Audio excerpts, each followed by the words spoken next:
Hello travelers, welcome back to some TCG Live. Today we are playing some more expanded. Why expanded and not standard? Well, as I said on the previous video that I uploaded about TCG, I am not very fond of the current meta, and this time I really wanted to play this colorless Lugia deck, this Lugia VSTAR with all its greatness and power. I mean, everybody loves a Lugia, right? So there you have it. So this is our first match against Kid K28, I believe, and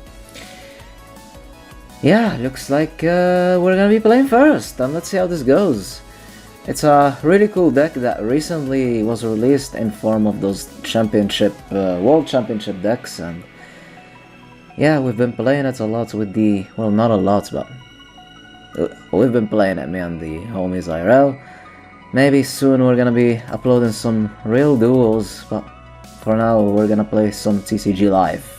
Alright, so there you go. So we're gonna attach one special energy because Lugia V is the only basic Pokemon that we got, and we're facing off against an Arceus V, which is interesting because Arceus V can be put in any sort of decks, really. So you really can't know what do you expect. But then he's gonna get a Weird Ear from his thingy, and then he's gonna discard two Arceuses with his Ultra Ball. I'm like, okay, we're facing off against another Lugia. That was the hint, and there it is. There's a Lugia V. Lugia V against his version of Lugia V. So let's see what we can do. We're gonna evolve our Lugia V into Lugia VSTAR. Attach an energy. Unfortunately, we only have one Arceus, but we're just gonna discard it, and yeah, I think, yeah, we need to get an edge here and attack as fast as we can, even though we only have one Arceus in the discard pile. I'd rather just waste the V-Star power in summoning it and just go with it. So anyways, I'm gonna play Iono because I don't have anything, and even though the opponent doesn't have enough cards, we're basically giving him free cards.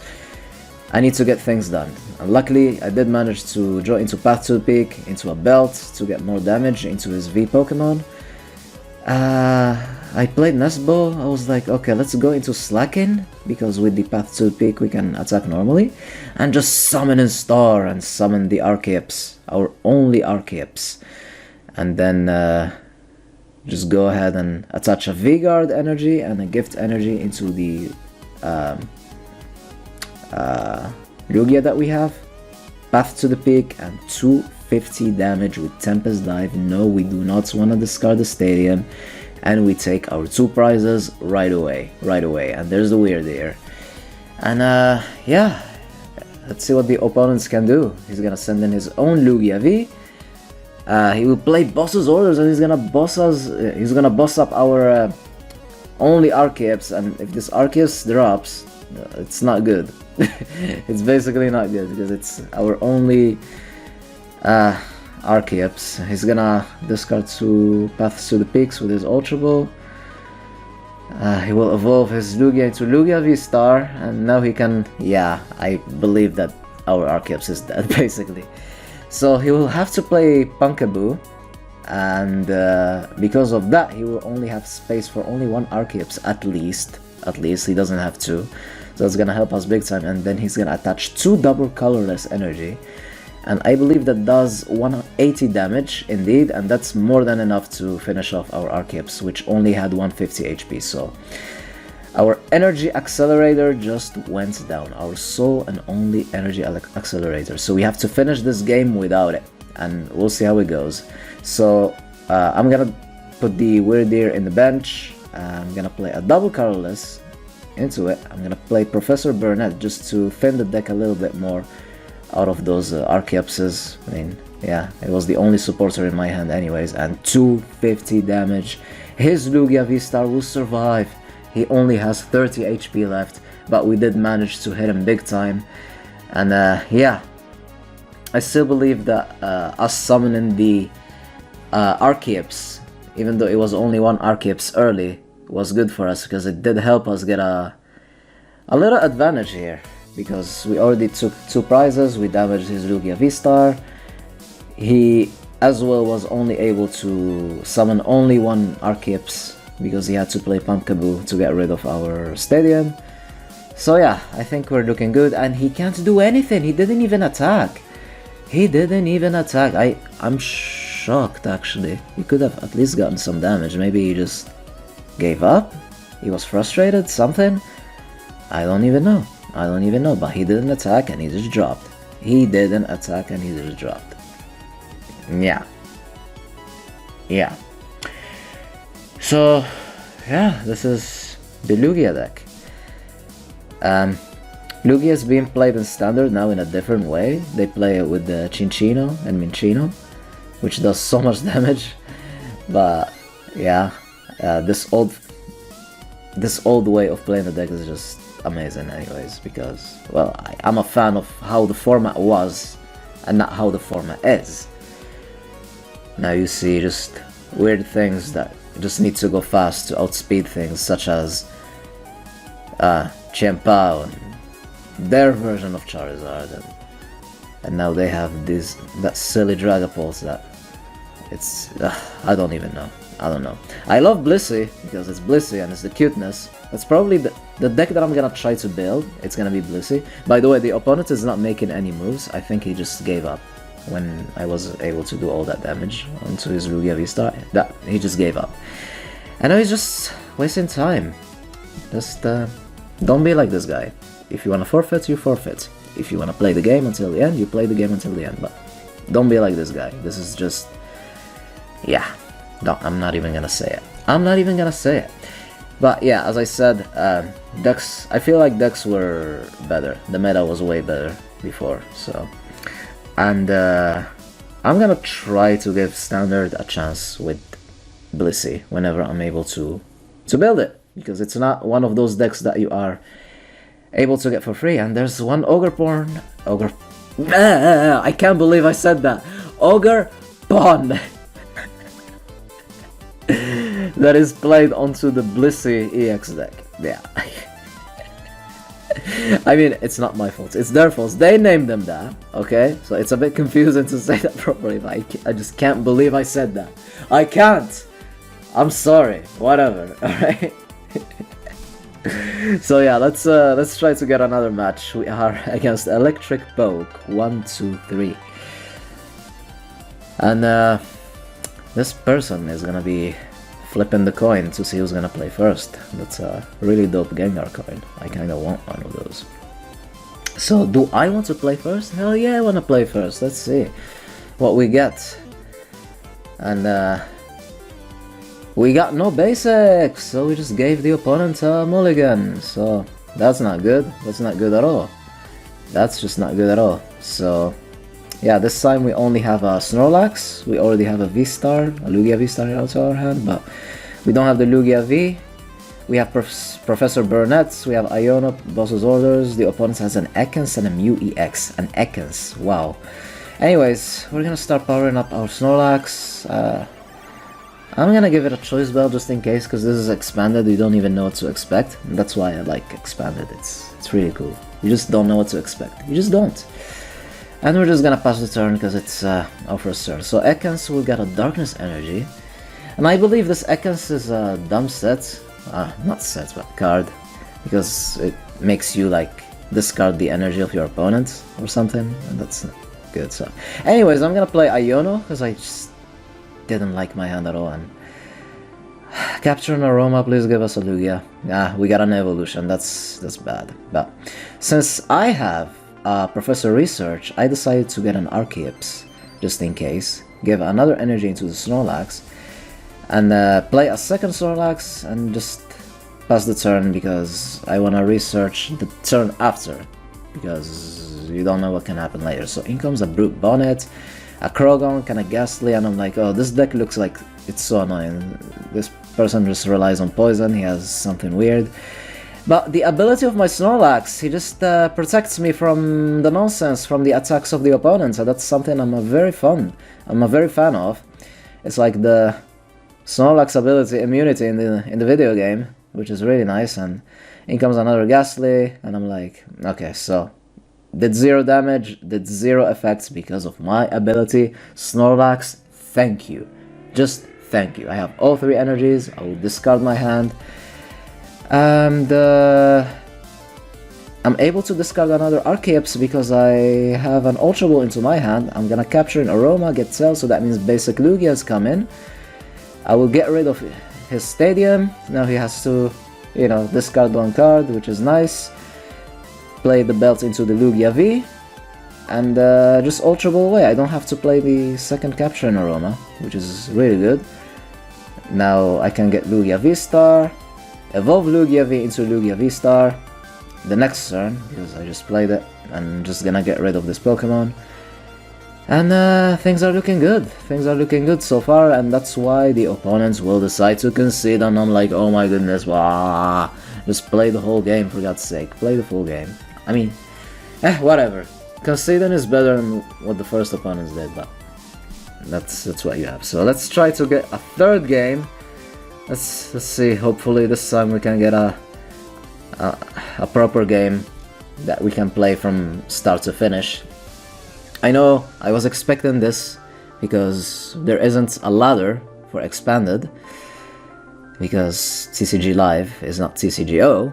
TCGO was just the better program, and this, it just looked better, alright? It looked better, it had better music, it was fun to play, it had theme decks, it had tournaments, it had cards from Heart Gold, Soul Silver until the current ones. Yeah, you could open packs of every single generation. TCGO was just better. It was just better. I don't know, like, they had to change it. I don't know. Imagine if they make like custom servers for that, just like the custom servers we have for the older games on the video game. That would have been perfect, but whatever. Third game is starting. I'm starting with Radiant Serena. I'm like, oh, why?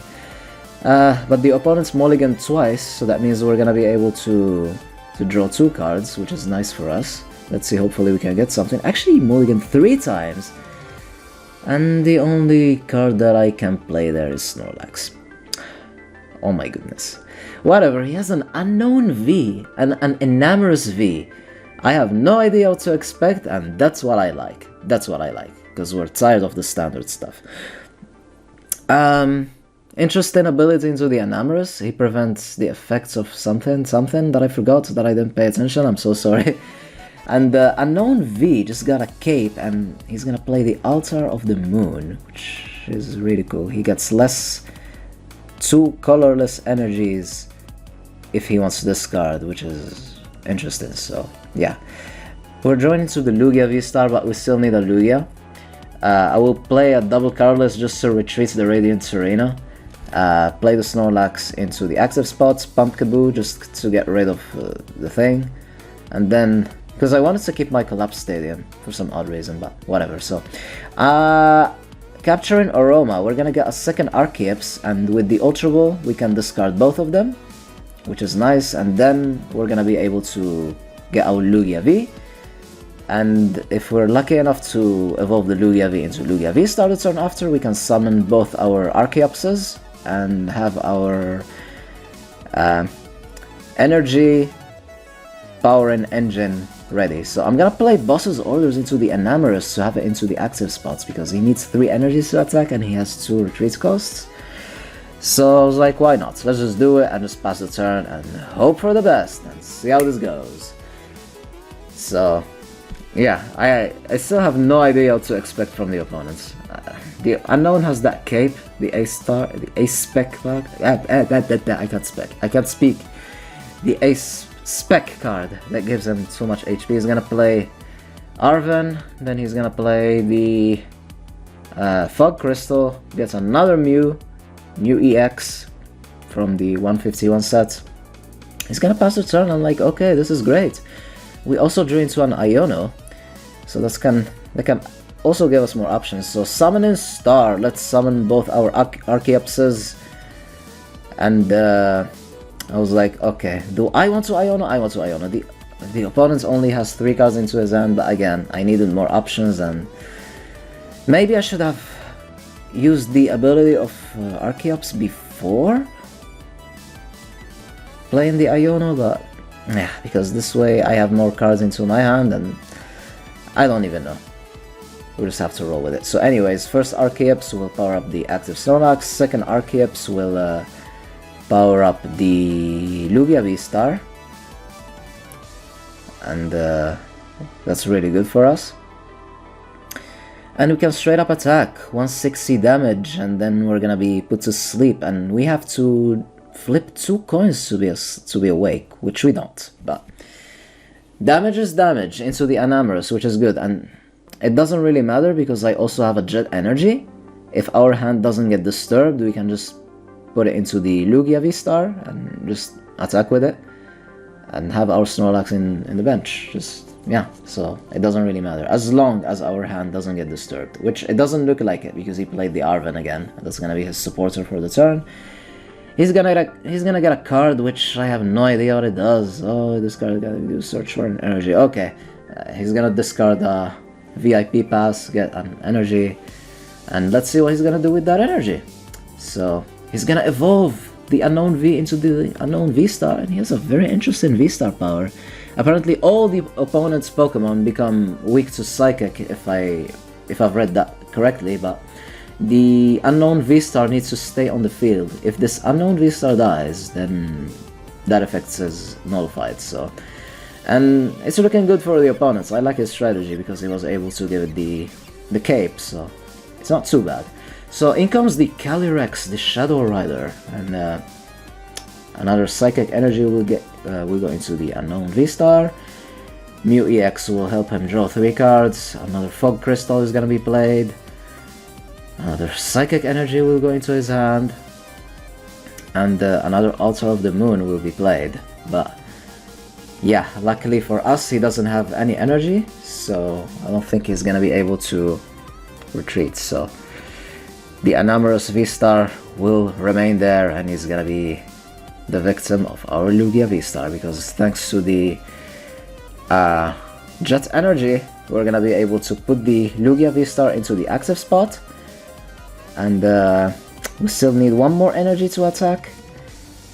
And I really should have put that belt into the Lugia V-Star. I played that into the Snorlax for some reason, but yeah, I have no idea what I'm doing. So I only need 1 energy, so I'm gonna play that with the Archeops. And yeah, we're just gonna proceed to finish off the Enamorus. And yes, we are indeed also gonna discard the Stadium, which is one of the greatest effects of the attack of Lugia V-Star. So that Stadium that helped him is gone with his Enamorus. Both of them al carrer, and now in comes the Unknown. After we took our 2 prizes, and let's see if he's gonna be able to use his V-Star power. His Calyrex will become Calyrex VMAX. So that's not good whatsoever. The unknown V-Star will get his 3rd energy. The ability of Calyrex will give him an energy from the discard pile, and he's gonna draw 2 more cards. Calyrex was dominated in the meta at some points, and there's the V-Star power. Now all our Pokemon are weak to Psychic, and that's not good whatsoever. So I decided to start powering up our Archeopses, just in case. Because this is looking dangerous, and I don't want to give my opponents more 2 prizers, so we're gonna be attacking with these little single prize Pokemon at the moment. And yeah, because I have no idea what can actually happen here. So Lugia V-Star, we're gonna at least do some damage there. Another attack. If he doesn't manage to hit me or get rid of my Lugia, we'll be able to finish off the unknown V-Star, which is nice. And yeah, opponent's turn. Let's see what he's gonna be able to do. Let's see what he's gonna decide to do. So he's gonna play the Horror Energy. If you hit him, I believe you take 20 damage, and he's gonna play a Sorola, and that's gonna get rid of the unknown V-Star from the field, and that's also gonna get rid of the V-Star power. So we are no longer weak to Psychic, which is actually fantastic. And he's gonna play that cape back into the Calyrex VMAX. Now Calyrex has 420 HP. Oh my goodness. in a couple of years, this is what you're about to see in the TCG game. You're gonna see Pokemon with 400 HP, because it's been slowly getting up there, and he's not gonna be able to attack us this turn, which is fantastic. So 220 damage, another 220 will be able to get rid of the Calyrex VMAX, and if we do that, we're gonna take 3 prizes, because it's a VMAX. It's a VMAX, and that's the main weakness of VMAX Pokemon. If you get rid of them, you take 3 prizes. Ugh, that's not good. The only VMAX Pokemon that I can play with is Mew VMAX, obviously, because it's just one of the best decks ever made in the history of this trading card game. He's not gonna be able to attack, and yeah, looks like we already got our 3 prizes. We're gonna heal that 20 damage with Serena, 220 damage into the Calyrex VMAX, 3 prizes, 3. We only have 1 left, so we're looking quite good. This is the Lugia VSTAR deck. I really like playing with this deck. I really do. But maybe in the future I'll give the current one a chance, but standard. What can you do? So, unknown V-Star, but you already used your V-Star power. You can't do that anymore. You just can't do that anymore. Tails, heads, tails. So you're gonna attack us for 40 damage, because we have a V-Guard energy, I believe, attached to us. I was like, yeah, I had a V-Guard energy, so he did less damage, and yeah, I'm gonna attack. I'm gonna forget to actually heal with Serena, which is quite funny, but yeah, I think we got this in the bag. We got this in the bag. He conceded. Oh my god, we got 3 wins. We got 3 wins somehow. Okay. We did over 1,000 damage. Over 1,200 damage, actually. But yeah, this is gonna be the game. Stay tuned for more. Have a wonderful day, and allons-y.